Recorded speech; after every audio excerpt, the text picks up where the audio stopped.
aujourd'hui continuer notre étude par le culte de l'Église. La dernière fois, nous avons vu la Sainte Seine, qui est déjà un des éléments essentiels du culte, mais nous allons prolonger un petit peu cette pensée. Dans le Nouveau Testament, il est clair qu'il existe deux types de réunions. Premièrement, les réunions publiques. Elles sont citées à de nombreuses reprises. D'abord dans les synagogues, dans le temple, puis dans des lieux spécialement réservés à cet effet, et qui comprenaient donc des cantiques de deux types, des cantiques qui étaient des psaumes, cela est cité à plusieurs reprises. Entretenez-vous par des psaumes, n'est-ce pas, des cantiques et des psaumes, dira l'apôtre Paul dans l'épître aux Éphésiens et dans d'autres épîtres du même ordre. Donc des cantiques, des psaumes qui devaient être certainement repris de la synagogue, repris du judaïsme. Il semble bien, n'est-ce pas, que le culte de l'Église suivait grosso modo, n'est-ce pas, le modèle synagogal, c'est-à-dire justement psaumes, cantiques, et par cantique il faut comprendre vraisemblablement hymnes qui étaient certainement davantage, qui avaient une coloration chrétienne peut-être plus forte.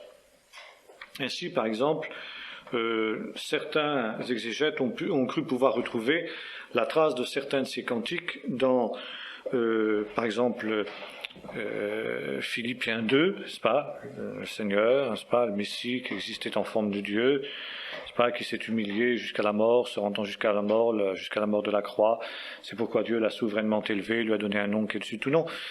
Il n'est pas impossible, il y a même de fortes chances pour que ce texte-là ait été chanté. Nous avons là une forme de versification de type hébraïque qui laisse entendre que c'était, ici, Paul cite, n'est-ce pas, un hymne, un cantique qui était connu de ses lecteurs et qui était chanté par eux. On trouve bien sûr dans le livre d'Apocalypse aussi nombre de cantiques du même ordre. D'ailleurs, dans le livre de l'Apocalypse, il y a deux types de cantiques qui sont évoqués. Le cantique de Moïse, il chante le cantique de Moïse, serviteur de l'Éternel. Puis ensuite, le cantique de l'agneau, chapitre 5, chapitre 4 et chapitre 5. Il est question du cantique de l'agneau qui semble, lui, être un cantique beaucoup plus de type chrétien, n'est-ce pas? Bon, un certain nombre de doxologies, comme celle que nous chantons d'ailleurs nous-mêmes, n'est-ce pas, celui qui nous aime, qui nous a aimés, qui nous a délivrés de nos péchés, qui a fait de nous un royaume des sacrificateurs, semble aussi bien avoir été un hymne. Autre exemple, dans l'épître à Timothée, le mystère de la piété est grand, celui qui a été exalté devant le trône de Dieu, devant les anges, etc. Bon, il semble que ça soit là aussi une citation d'un cantique, d'un hymne qui était chanté donc dans les cultes de l'Église. Bien entendu, il y avait ensuite la lecture de la Torah, c'est-à-dire de l'Ancien Testament, pour une raison bien simple, n'est-ce pas? C'est qu'à l'époque, il n'existait rien d'autre au point de vue d'écriture. Quand le Nouveau Testament cite les Écritures, par exemple, quand Paul dit à Timothée « toute écriture est inspirée de Dieu et utile pour... etc. » il entend exclusivement par là, bien sûr, l'Ancien Testament, dans la mesure où le Nouveau Testament n'existait pas. Maintenant, ça ne veut pas dire que le commentaire de la lecture qui était faite n'avait pas une dimension christologique et chrétienne, au contraire. Quand nous voyons par exemple le commentaire qui nous sont rapportés dans le livre des Actes, nous voyons précisément que les apôtres partent toujours d'un texte de l'Ancien Testament pour expliquer comment, en quelque sorte, Jésus a accompli ce qui était écrit. Par exemple, Acte 2, le jour de la Pentecôte, ceci, c'est ce qui a été écrit par le prophète Joël, et la prophétie citée, dans les derniers temps, dit Dieu, je reste mon démonstré sur toute chair. Et ensuite, le discours de Pierre est une explication de ce verset. ce Jésus, n'est-ce pas, c'est lui qui a répandu l'Esprit, comme vous le voyez et l'entendez, et qui est ce Jésus. Et Pierre l'explique avec force citation de l'Ancien Testament. Par exemple, le psaume 16, « Le Seigneur a dit à mon Seigneur, assieds-toi à ma droite jusqu'à ce que je fasse de tes ennemis ton marchepied. » Ou bien, « Tu ne permettras pas que ton bien-aimé voie la corruption. » C'est ça le psaume 16, l'autre c'est le psaume 110. Hein. « Tu ne permettras pas que ton bien-aimé voie la corruption. » Explication donc de Pierre. Ça ne pouvait pas s'appliquer à David, puisque David est mort, et que son tombeau existe encore parmi nous. Ça veut dire que du temps de Pierre, on pouvait encore le voir, ce tombeau-là, ce qui n'est plus le cas aujourd'hui. Donc, il a vu la corruption. Donc, il ne parle pas de lui-même, il parle d'un autre. De qui parle-t-il? Ça ne peut être que de celui, justement, qui n'a pas vu la corruption, comme nous en sommes témoins, Jésus. Hein? Bien. Nous avons plusieurs exemples de discours de Paul dans les synagogues. Par exemple, dans Acte 13, Paul est invité donc à faire la lecture de la synagogue et à donner le drache, c'est-à-dire l'explication de la paracha de la semaine. Et Paul, donc, explique comment Jésus accomplit les Écritures. Hein. Nous retrouvons ça dans différents textes des Actes où Paul aussi, donc, intervient dans les synagogues. Maintenant, il y a un autre exemple tout à fait intéressant, c'est celui de Paul à Lystre, quand il arrive dans un village, une ville plutôt de païens, qui veulent, vous vous souvenez du récit, n'est-ce pas, après ça, la guérison du paralytique, ils croient que c'est les dieux grecs, Zeus et Hermès, et ils veulent donc offrir un sacrifice. Et Paul, donc, va leur prêcher l'évangile. Or, justement, Paul s'y prend, en ce qui les concerne, d'une manière très différente de ce qu'il faisait avec les Juifs. Avec les Juifs, il part donc d'un texte de l'Ancien Testament, mais bien entendu, les païens ne connaissent pas l'Ancien Testament. Alors il part tout simplement de ce qu'était finalement l'apologétique juive traditionnelle de son temps vis-à-vis des païens. À l'époque du Nouveau Testament, il y avait en effet un élan missionnaire très important juif, n'est-ce pas, vis-à-vis des païens. Et le but premier, n'est-ce pas, de cette évangélisation juive était d'amener les païens à se détourner des idoles, pour se tourner vers le Dieu vivant, comme Paul le rappelle aux Thessaloniciens. On raconte de vous, leur déclare-t-il, comment vous vous êtes détournés des idoles pour vous tourner vers le Dieu vivant.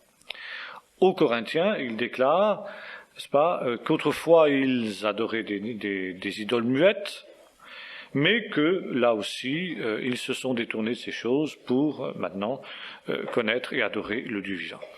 Donc, Paul commence aux païens de Lystre à démontrer la vanité des idoles. Hein? Nous sommes des hommes comme vous, première chose. Hein? Donc, il n'est pas question que nous acceptions le sacrifice que vous voulez nous offrir. Deuxièmement, le cycle de la nature, n'est-ce pas, nous parle de l'existence d'un Dieu unique, universel. C'est un petit peu d'ailleurs ce qu'il reprend en Romains aussi, dans le premier chapitre, n'est-ce pas?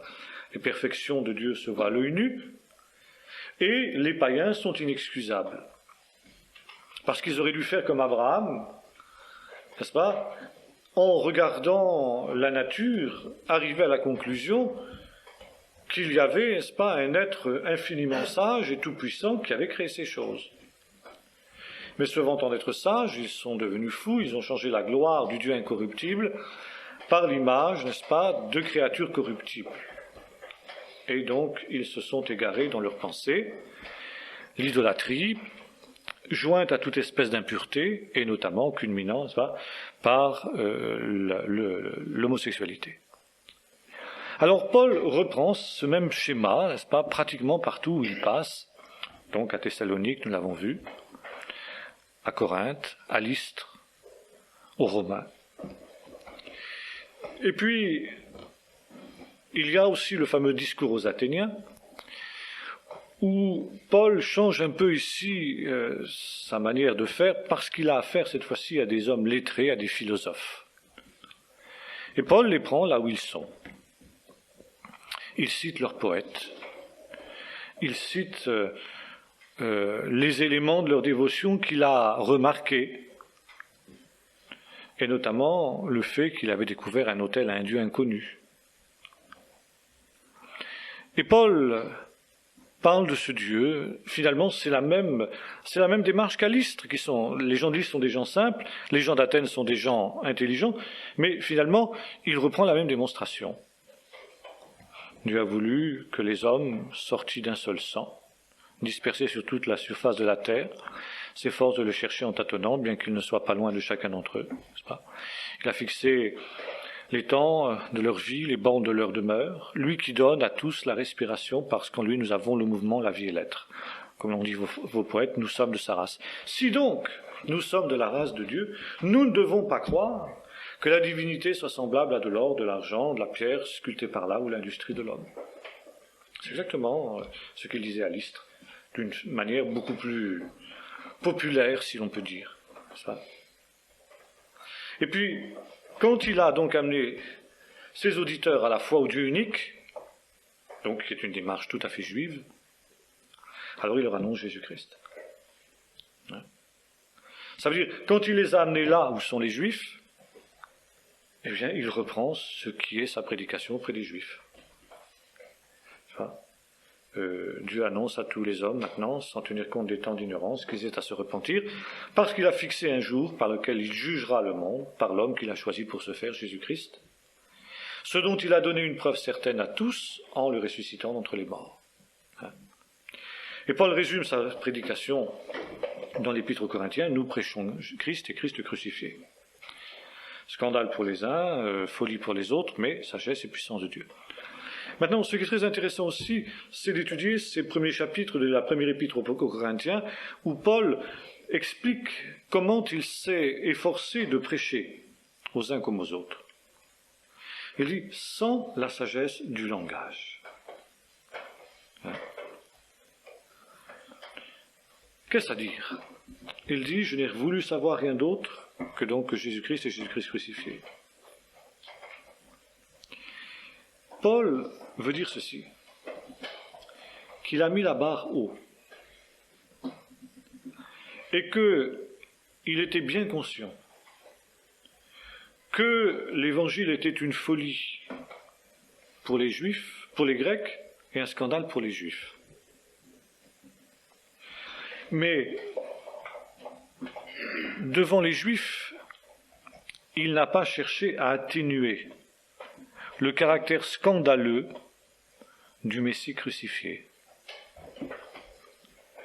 Et devant les Grecs, comme le fameux discours à Athènes le montre, il n'a pas cherché à atténuer le caractère de folie de l'Évangile pour les Grecs. Caractère, n'est-ce pas, qui s'exprime par les moqueries, n'est-ce pas, des Athéniens. Ils l'écoutèrent jusqu'au moment où il se mit à parler de résurrection, et là, les uns se moquèrent, les autres dirent, nous t'entendrons là-dessus une autre fois. Donc, Paul était bien conscient de ce qu'il y avait de rugueux, de ce qu'il y avait d'abrupt, de ce qu'il y avait, comment pourrait-on dire, de rébarbatif pour les uns comme pour les autres. Mais Paul n'a pas cherché en aucune manière à réduire si peu que ce soit ce caractère rugueux de son évangile. Et ceci, même pas dans la forme, même pas dans la présentation. Au point que l'on disait de lui à Corinthe qu'il manquait d'éloquence. Que dans son apparence, dans son langage, il était faible. Paul explique que c'est un choix,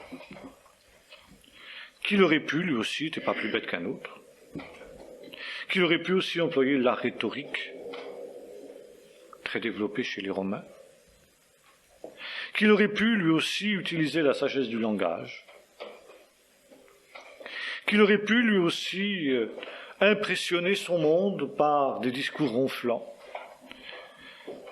et rouler les épaules pour montrer qu'il était fort, qu'il aurait même pu, et il en aurait eu le droit, ça aurait été légitime, de faire état de signes, de visions, de révélations extraordinaires qu'il aurait reçues de Dieu.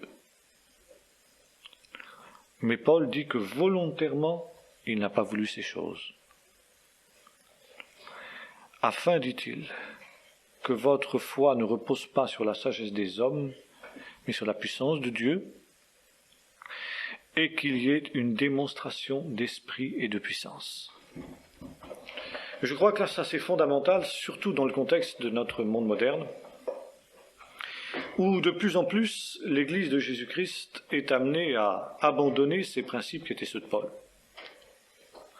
Parce que si du temps de Paul, l'Évangile était une folie, pour les Grecs de son temps, à combien plus forte raison ne l'est-il pas pour l'homme moderne? L'Évangile est une folie. Au XXe siècle, à l'âge des ordinateurs et de tout ce qui s'ensuit, n'est-ce pas, parler encore de l'Évangile, de la Bible, etc., c'est une folie.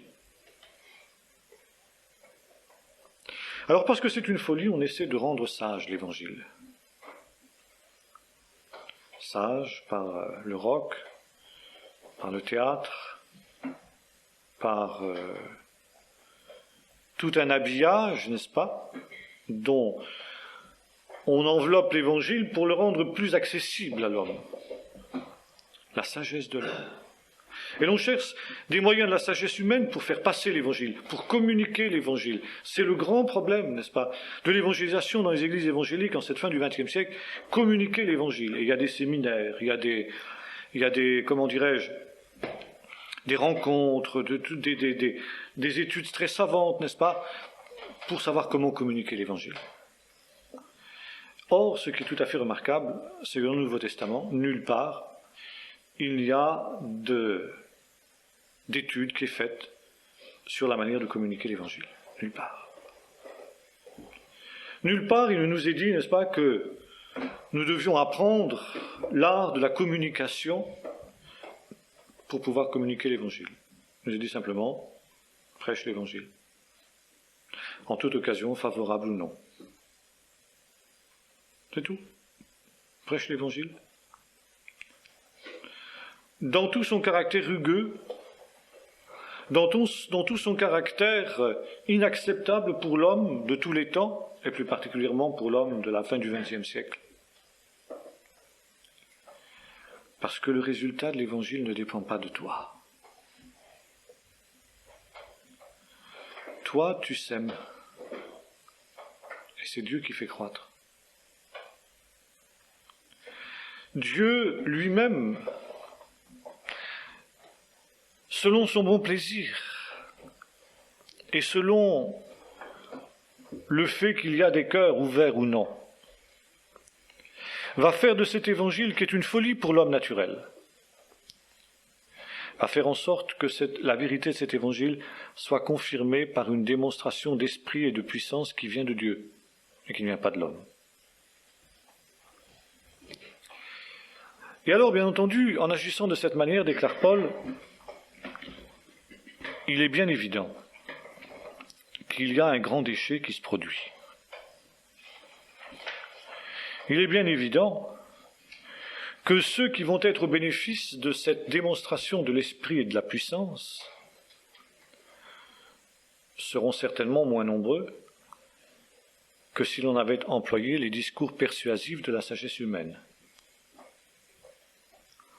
Et c'est bien ce qu'on reprochait à l'apôtre Paul.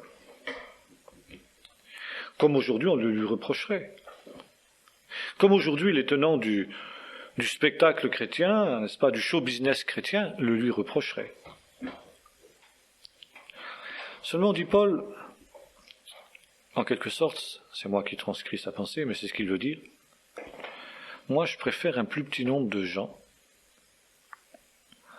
mais de gens qui ont fait une expérience réelle et profonde avec Dieu. De gens qui vont donc être profondément enracinés dans les choses de Dieu, qu'un plus grand nombre de gens qui auront été persuadés simplement par l'homme, par le talent du prédicateur, par éventuellement, on dirait aujourd'hui des moyens psychologiques, un conditionnement psychologique, et qui une fois, n'est-ce pas, l'émotion produite par ce conditionnement psychologique dissipée, eh bien, seront des gens, comme parle la parabole du semeur, qui reçoivent la parole avec joie, mais qui sont comme le grain qui est tombé dans un terrain pierreux, qui n'a pas de racines et qui sèche dès que le soleil se lève. C'est le choix, dit Paul. Ou bien alors, on vise le plus grand nombre, mais alors on aura des églises qui seront tout à fait superficielles, avec des gens qui ne tiendront pas dans les tempêtes, ou bien on vise un travail en profondeur, en sachant que ce faisant, on aura automatiquement un nombre plus restreint de gens, mais de gens qui ont été au bénéfice d'une expérience profonde avec le Seigneur, des gens qui ont été au bénéfice d'une action profonde du Saint-Esprit, qui ne dépend pas de nous. Et à la limite, bien entendu, ça c'est un petit peu extrémiste ce que je veux dire, mais à la limite, Paul prêche un évangile volontairement choquant.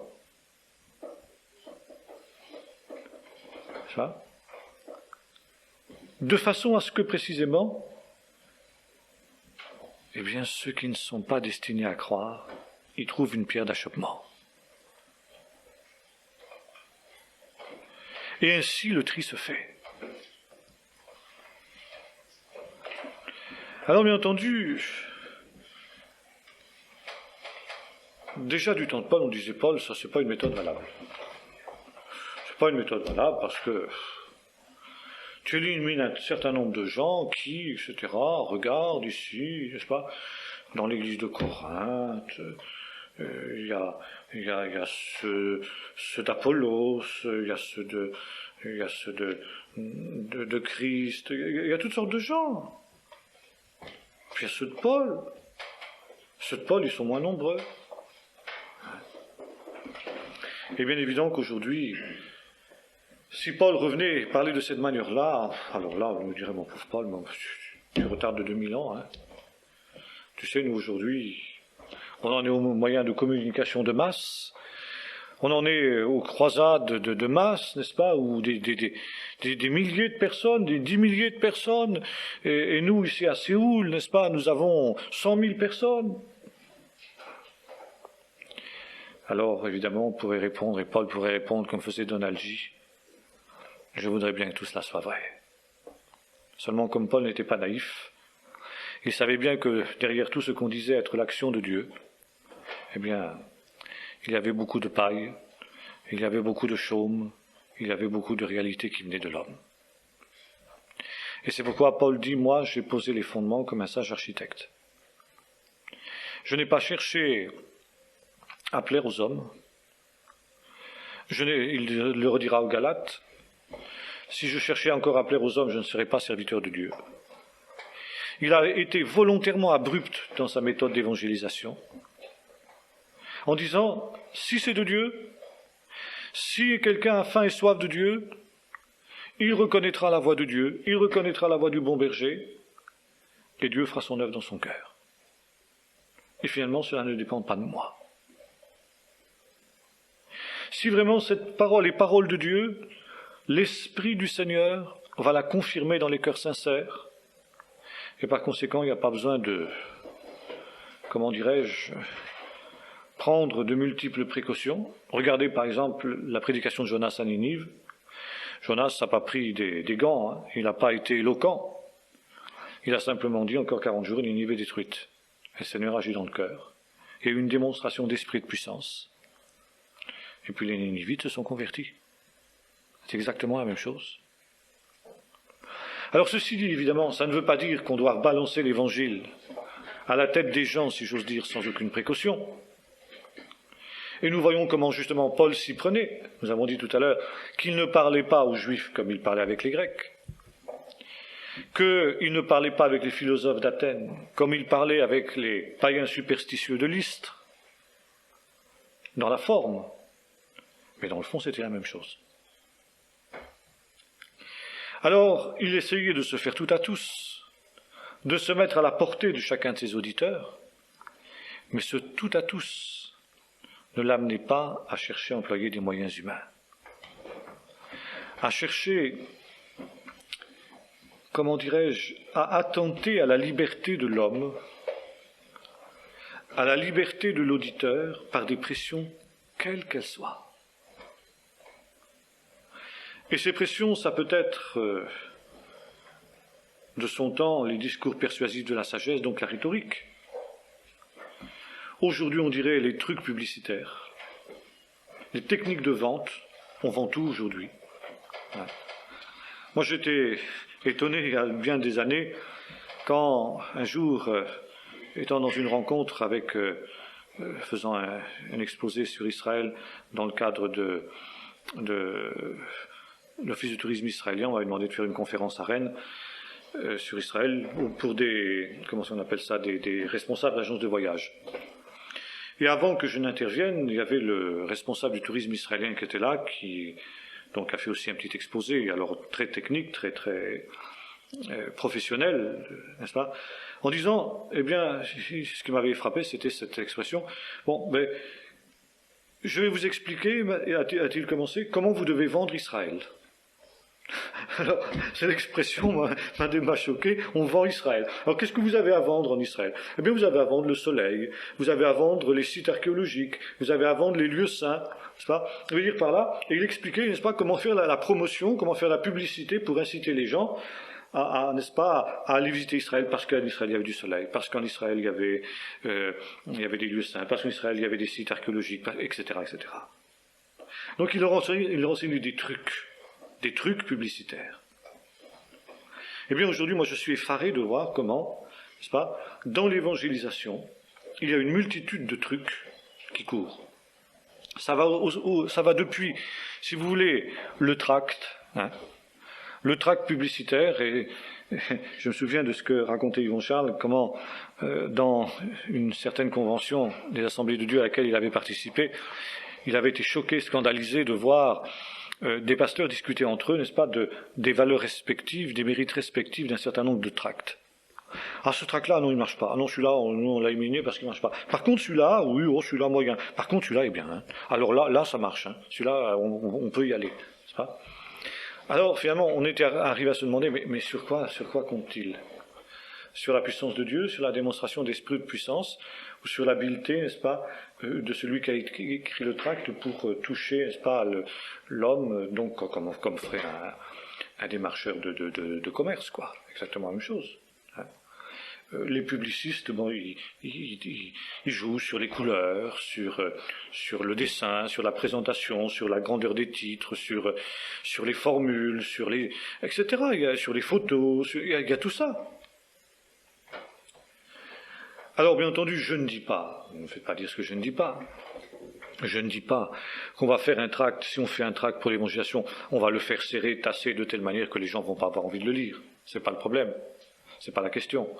Mais entre les deux extrêmes, n'est-ce pas, et ensuite de dire, bien, on compte sur, n'est-ce pas, l'impact de ce tract-là pour amener la personne à la réunion, puis ensuite, n'est-ce pas, alors d'autres disaient, ce que moi je fais quand je prêche l'évangile, hein, eh bien, je commence pendant 3 jours, par exemple, on fait 6 jours de mission, hein, une semaine de mission, les 3 premiers jours, je ne prêche que la guérison divine. Et puis quand les gens sont bien, en quelque sorte, amorcés par la guérison divine, je prêche le salut. Vous avez vu ça, l'évangile? C'est un truc. Les grands évangélistes américains ont une technique abominable, ils appellent ça vous montre le niveau, ils appellent ça les boucs de Judas. Les boucs de Judas, alors vous en avez deux types. Vous avez ceux qui sont donc dans des réunions non charismatiques. Alors vous savez, par exemple, les grandes croisades, là où il y a des milliers de personnes, avec un évangéliste vedette. Et puis donc, le message de l'évangéliste se termine par un appel, ceux qui veulent se donner au Seigneur, levez-vous et approchez-vous ici sur le devant de l'estrade, comme signe que vous donnez votre vie au Seigneur. Alors là, il y a les boucs de Judas qui interviennent, c'est vous avez des gens qui sont désignés d'avance, et qui sont les premiers à se lever pour amorcer la pompe. Parce qu'on a remarqué, par exemple, tous les camelots connaissent ça, ils ont leur bouc de Judas aussi, tous les camelots. Hein, celui qui vend, n'est-ce pas, le produit miracle qui va faire repousser les cheveux des gogos, hein, eh bien, qui d'entre vous, n'est-ce pas, ici, va être le premier à acheter le produit miracle? Vous savez, c'est le principe du mouton de Panurge. Si personne ne bouge, personne ne bougera. Mais qu'il y ait un audacieux qui se présente, qui achète le produit miracle, les autres ont dit, ah ben moi aussi, puis voilà, ça y est, c'est parti. Alors, tout camelot qui se respecte, il a un complice dans la foule qui est là, n'est-ce pas, et qui au moment il a terminé son boniment et vient le moment de passer à la vente, il est le premier à se précipiter à acheter le produit miracle, et puis alors bien entendu tout le monde suit. Bon ben les boucs de Judas c'est pareil. Vous avez même des choses encore pires, je dis ça non pas, n'est-ce pas, mais vous avez par exemple parfois, et c'est abominable, hein, dans certaines réunions de guérison, des faux paralytiques ou des faux malades qui viennent comme ça, et puis comme ça provoque la foi chez les autres. Ça provoque la foi chez les autres, puis là, après on a des authentiques guérisons. On va jusque-là. Bon, alors ça, ce sont des principes, bien entendu, que Paul aurait condamnés. Ça, il n'y a aucun doute. D'abord parce que c'est pas droit, c'est pas honnête, première chose. Et puis deuxièmement, parce que c'est faire pression sur l'homme, c'est faire pression sur sa volonté. Alors, que la prédication de l'Évangile soit pressante, oui, nous voyons les apôtres les presser en disant « Sauvez-vous de cette génération perverse », mais pas par un conditionnement, pas par des trucs publicitaires, pas par des, comment dirais-je, tout un ensemble de pressions psychologiques ou commerciales ou techniques. Vous savez, les commerçants aujourd'hui sont allés jusqu'à mesurer le nombre de clignements d'yeux, de battements de cils des clients potentiels qui entrent dans les grandes surfaces, pour mieux savoir, n'est-ce pas, qu'est-ce qui les intéressait le plus, s'ils étaient fatigués au début de leur visite, ou bien plus intéressés au milieu ou à la fin de leur visite, quel était le temps moyen qui restait. Et en fonction de ça, bien, donc ils placent les objets sur les rayons à telle hauteur, de telle et telle disposition, n'est-ce pas, les produits de première nécessité, on les met au fond du magasin parce que de toute façon on sait que les gens vont les acheter. Alors on met ensuite sur le parcours qu'ils vont suivre, n'est-ce pas, tout un ensemble de gadgets dont ils n'ont pas besoin, mais qui va soudain les inciter à acheter. Quand ils sont aux caisses, on a calculé qu'il ne faut pas que ça dure moins de temps, par exemple, je sais pas, moi je dis n'importe quoi, que ça dure moins d'1 minute, mais ça, il ne faut pas que ce soit plus de 3 minutes, sinon le client s'impatiente. Donc, mais pas moins d'1 minute non plus, parce que pendant la minute qu'il est là, il y a des petits présentoirs devant la caisse où il y a des chocolats, des trucs, des machins, n'est-ce pas, des gadgets divers.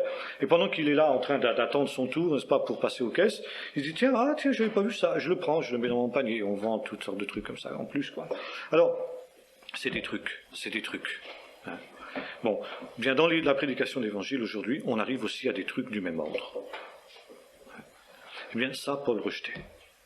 Rejeté, parce que c'est contraire à l'esprit de l'Évangile, c'est contraire à la droiture et à la vérité. Et puis, n'est-ce pas, c'est une atteinte à la liberté de l'homme. Je suis conditionné, et c'est pourquoi, justement, l'Évangile véritable est le contraire même de la secte.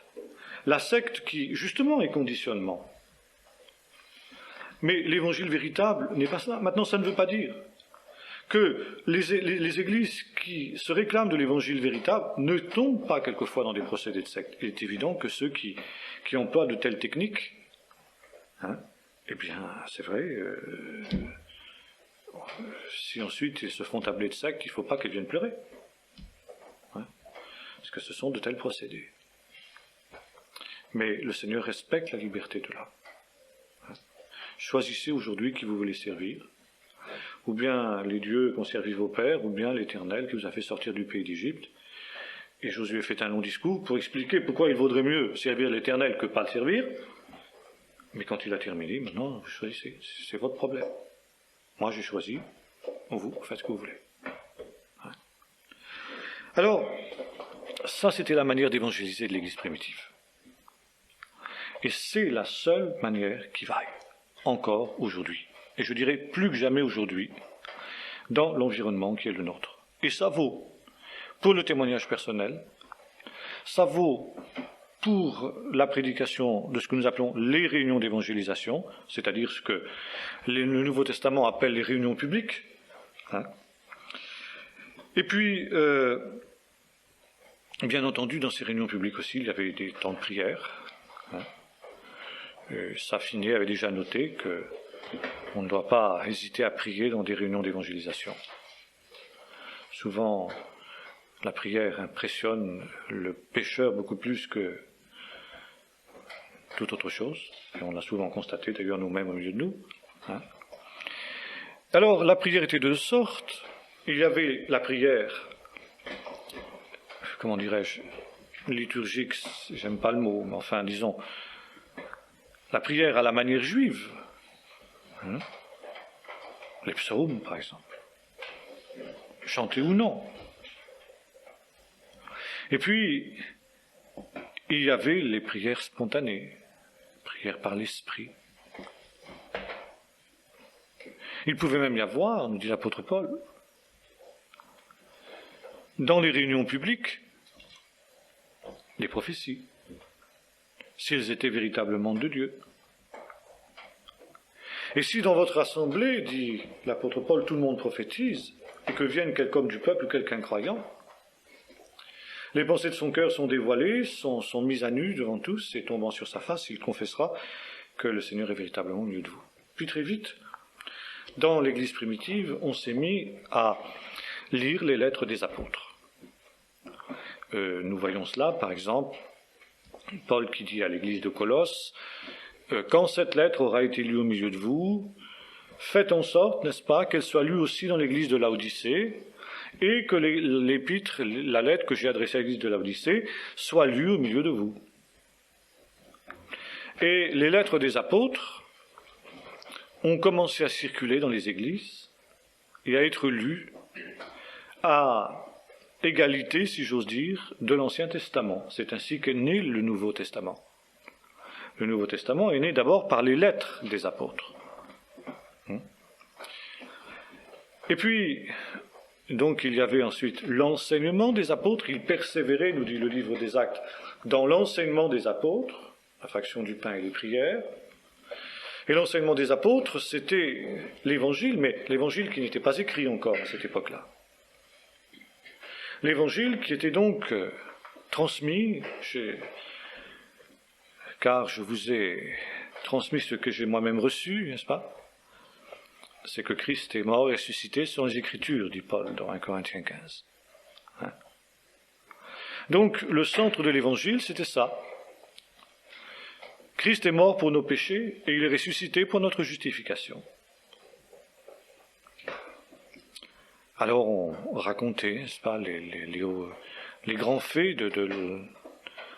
du salut, de l'œuvre de Jésus, les principaux points de l'enseignement de Jésus, et puis cela ensuite a pris une forme orale qui explique les différences, n'est-ce pas, entre les différents évangiles synoptiques.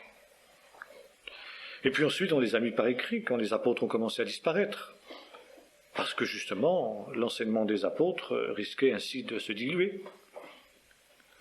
Et ça a donné nos évangiles. Et on a pris donc l'habitude, dès le IIe siècle, après la lecture de la Torah, comme dans la synagogue, d'ajouter la lecture, n'est-ce pas, des Écritures nouvelles, si j'ose dire, qu'étaient les épîtres et les évangiles. Et c'est ainsi, petit à petit, s'est constitué notre Nouveau Testament. Il y avait, bien entendu, comme le montre le livre des Actes, des manifestations charismatiques au sein des réunions. Langue, interprétation des langues, prophétie, paroles de sagesse, manifestations diverses de miracles, guérisons, révélation de choses cachées, paroles de connaissance.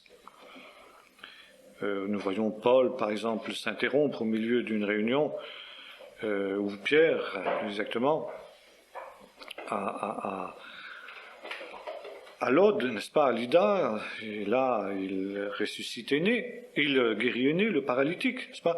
Parce que soudain, au milieu de la réunion, il discerne que cet homme a la foi pour être guéri. Alors il interrompt sa prédication, il se tourne vers lui, il dit, Énée, Seigneur Jésus te guérit, lève-toi. Bon, il y a des cas semblables, n'est-ce pas, dans le livre des Actes en ce qui concerne Paul. Quant à Chypre, n'est-ce pas, le magicien Élymas interrompt sa prédication constamment. Paul se tourne vers lui et lui dit, homme animé par l'esprit de Satan, toute espèce de ruse, jusqu'à quand continueras-tu à t'opposer à l'esprit du Dieu vivant? Bien maintenant tu seras aveugle. Et cet homme est immédiatement frappé de cécité. Donc, des signes, des prodiges, ou bien le cas de ce qui se passe dans ce discours d'adieu de Paul à Milet, quand ce malheureux jeune homme, n'est-ce pas, appuyé sur la fenêtre, tombe et puis se tue. Et Paul descend, le ressuscite. Il y avait des manifestations miraculeuses qui avaient cours, n'est-ce pas, je dirais, dans le cours normal du culte. Et puis, il y avait ensuite les réunions privées.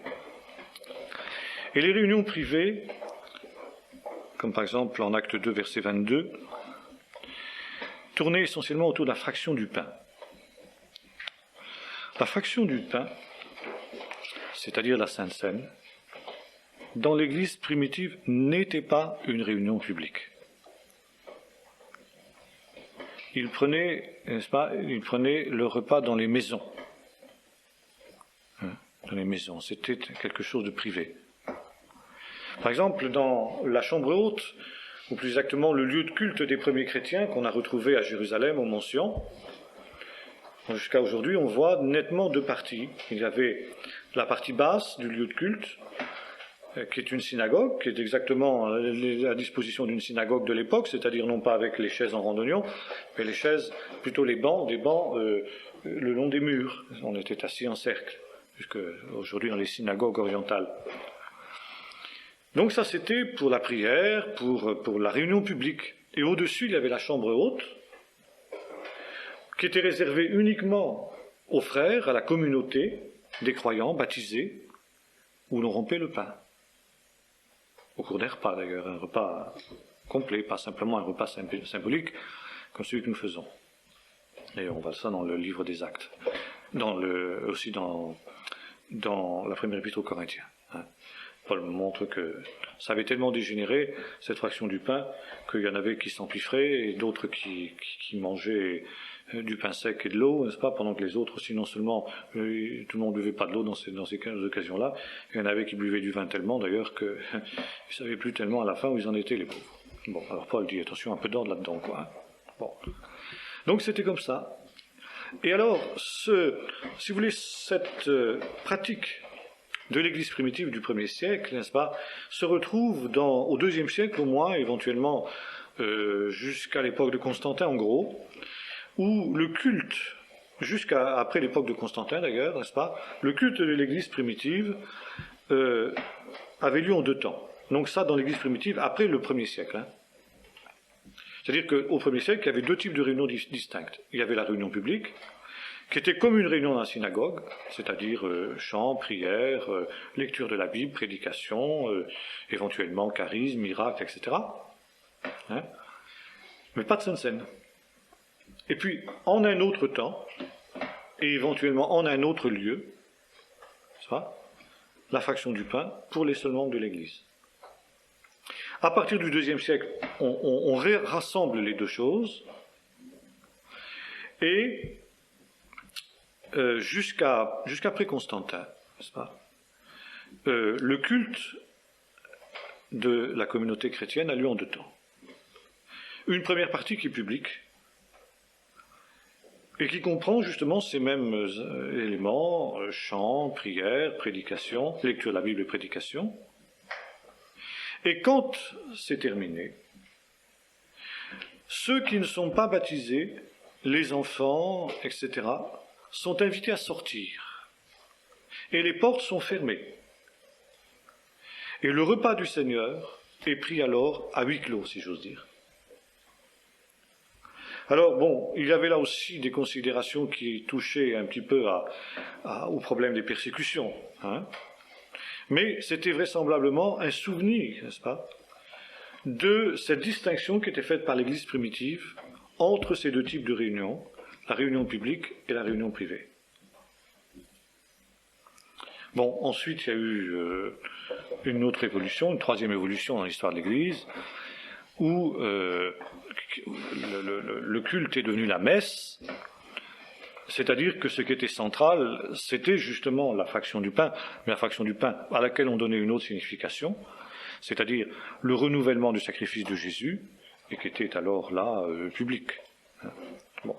Et où finalement, même l'élément de prédication était réduit à sa plus simple expression. Alors voilà donc comment se pratiquait l'Église primitive. Alors on pourrait dire, mais pourquoi ne faisons pas de cette manière-là aujourd'hui? Bien, peut-être justement parce qu'il y a 2000 ans d'une autre pratique derrière nous, n'est-ce pas? Il est difficile de revenir dans une chose qui n'est peut-être pas quand même essentielle, mais il est bon de le savoir, et il est bon de s'en rapprocher, n'est-ce pas? Se rapprocher de cette pratique autant que faire se peut, sans bouleverser, n'est-ce pas, des us et coutumes qui pourraient faire en sorte que, si vous voulez, les relations avec les autres églises en deviennent encore plus difficiles. Voilà, en gros, si vous voulez, comment on peut dire les choses. Alors, dans quel lieu se rassemblaient les communautés? Il est clair que les lieux normaux étaient de deux types. Le temple, il nous est dit des premiers disciples qu'ils étaient assidus au temple, et puis en dehors de Jérusalem, dans les synagogues. Jésus lui-même avait prêché dans les synagogues. C'était donc le lieu normal, n'est-ce pas, de la présence des premiers chrétiens dans les synagogues. Bien évidemment, c'est une des raisons pour lesquelles aussi il était nécessaire alors de distinguer la prédication publique et puis la fraction du pain, car il n'était évidemment pas question de rompre le pain dans les synagogues. Et il nous est dit dans le livre des Actes, il rompait le pain dans les maisons privées.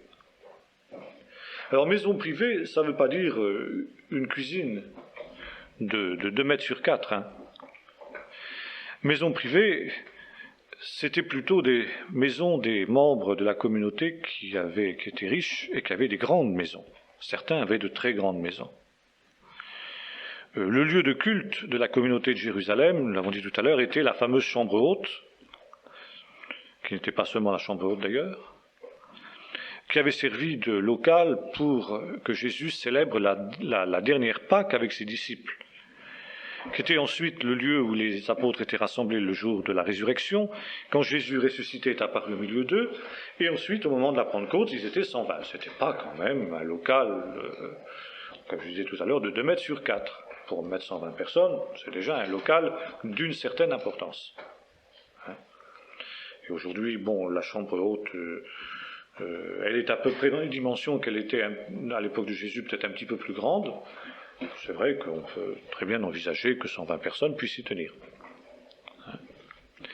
Bon, il y avait un lieu de culte, nous lisons ça dans le livre des Actes, dans la maison de la mère de Marc, tellement que l'on y priait pour la libération de Pierre quand Pierre était en prison.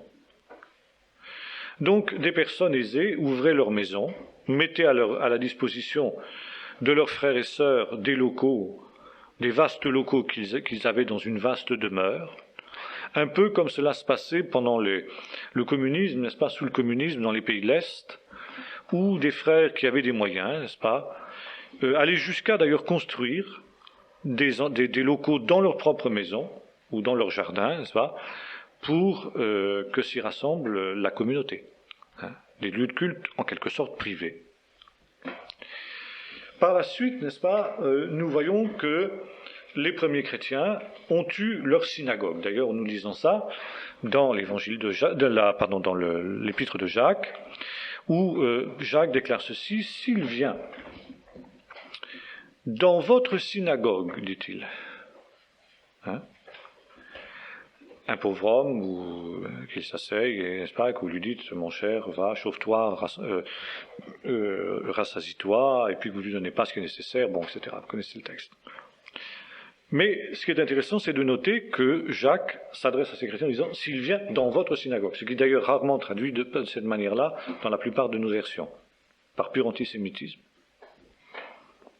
Mais les premiers chrétiens, quand ils ont eu des lieux de culte à eux, d'abord ces lieux de culte étaient construits sur le modèle des synagogues juives, en tout point.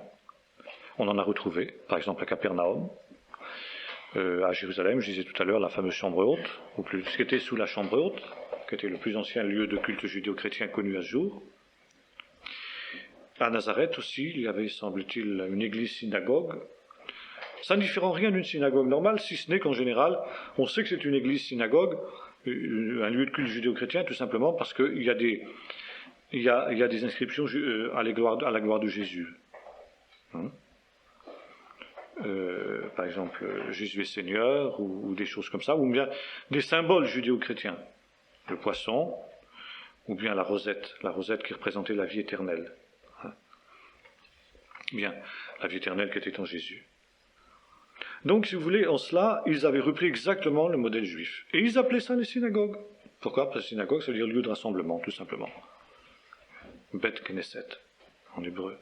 La maison du rassemblement. La maison où l'on se rassemble. Et ce n'est que, après la paganisation de l'Église, ça veut dire quand la majorité est devenue une majorité païenne, grecque, que les lieux de culte chrétiens ont été construits non plus sur le modèle des synagogues, mais sur le modèle des basiliques. La basilique, c'était un lieu de rassemblement païen, un lieu de rassemblement romain. En général, pour les affaires politiques, les citoyens se rassemblaient, n'est-ce pas, dans la basilique pour discuter des affaires de la cité, essentiellement. Rien de religieux. Mais quand on a voulu se séparer de la synagogue, on a construit, n'est-ce pas, les lieux de culte chrétiens sur le modèle de la basilique, et on les a appelés des basiliques, jusqu'à aujourd'hui d'ailleurs. La basilique était un bâtiment rectangulaire, où à l'inverse justement de ce qui se passe dans la synagogue, il y avait un autel dans le fond, déjà c'était le début de la sacramentalisation. C'était le moment aussi où les deux parties du culte étaient rassemblées en une, comme j'expliquais tout à l'heure, et où on était assis en randonnion, comme dans les églises aujourd'hui. Si vous voulez, le modèle de l'église aujourd'hui, le lieu de culte aujourd'hui, catholique, protestant, évangélique, est hérité de la basilique. Et finalement, les synagogues ashkénazes, c'est-à-dire des juifs occidentaux, a repris aussi jusqu'à aujourd'hui le modèle de la basilique. Finalement, il n'y a que les orientaux qui ont gardé le modèle de la synagogue primitive, quoi. Bon, je n'en tire pas de conclusion, hein. Je note le fait simplement au passage, hein, pour expliquer ce qu'était le culte de l'Église primitive. Alors,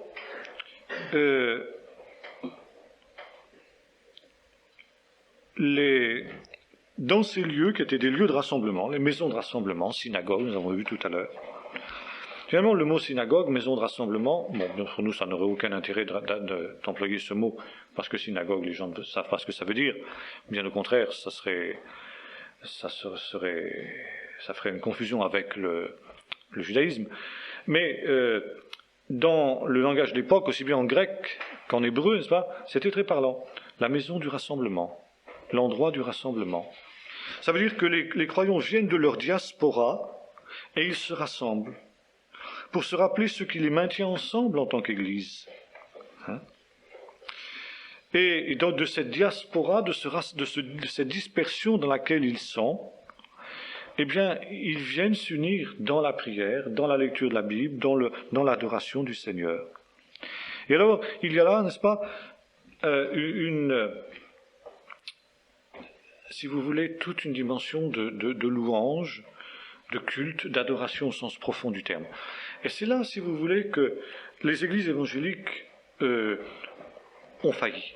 Si vous voulez, ce qui se passe, c'est que, comme souvent dans tout le problème de l'ecclésiologie, les églises évangéliques ont retrouvé des choses essentielles. est certain que les églises évangéliques sont celles qui sont les plus proches du modèle biblique.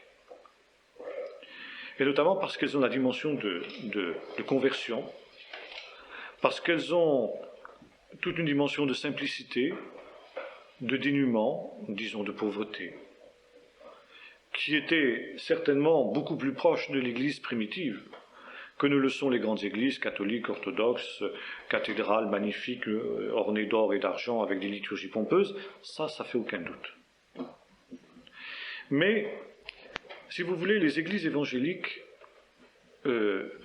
par réaction, et puis parce qu'elles ont voulu retrouver un essentiel qui était perdu, ont parfois négligé un certain nombre d'aspects que les autres églises historiques ont peut-être plus gardés jusqu'à un certain point. Et notamment, n'est-ce pas, cette dimension de culte au sens profond du terme. C'est-à-dire à la fois de détente. On vient, on oublie ses soucis, on oublie c'est un moment de paix, c'est pas de joie, de simplicité, de gratuité. Hein, et avec une grande profondeur. C'est là que, si vous voulez, la vie profonde de la communauté s'exprime. Et le fait que, précisément, c'était une cérémonie qui se faisait à huis clos dans l'Église primitive, permettait justement de donner toute sa mesure à toute cette profondeur, dans laquelle justement il y avait cette intervention du Saint-Esprit, des charismes.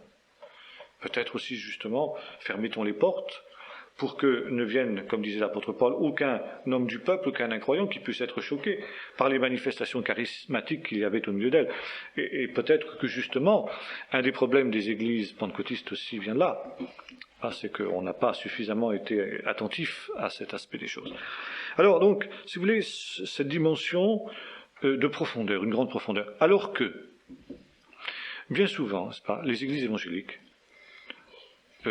ont tendance, en caricaturant un peu, mais c'est tout de même une tendance des églises évangéliques, à être essentiellement des entreprises d'évangélisation. Et il arrive parfois que le message de l'évangile, alors que nous disons, nous, évangéliques, et notamment évangéliques de tradition pentecostale, ou plutôt d'expérience pentecostale que de tradition, parce que si c'est qu'une tradition, c'est grave, mais d'expérience pentecostale, si vous voulez, comment dirais-je, on oublie, alors qu'on dit, on a la plénitude de l'évangile, on a le plein évangile, pardon, c'est l'expression que je cherchais, le plein évangile. Nous prêchons le plein évangile. C'est bien prétentieux. C'est bien prétentieux. Parce que parfois, le plein évangile, entre guillemets, ça se borne à l'annonce du salut et du baptême dans le Saint-Esprit et des dons spirituels, point. Et finalement, 52 semaines par an, c'est toujours le même message, le message du salut, avec les miracles, et puis voilà. Alors ça donne quand même une vie spirituelle très superficielle. Alors bien entendu, n'allons pas croire que dans les églises historiques c'est beaucoup mieux, parce qu'il n'y a même pas ça. Il n'y a plus qu'une vague liturgie traditionnaliste, ou bien dans les églises réformées historiques et luthériennes et autres, n'est-ce pas, une espèce de fratras philosophico-théologico, politique, social, etc., enfin, qui n'a plus rien à voir avec l'évangile. Mais c'est pas parce que dans ces églises historiques, la substance même de l'évangile a disparu qu'il faut que nous pensions que pour autant nous avons le plein évangile.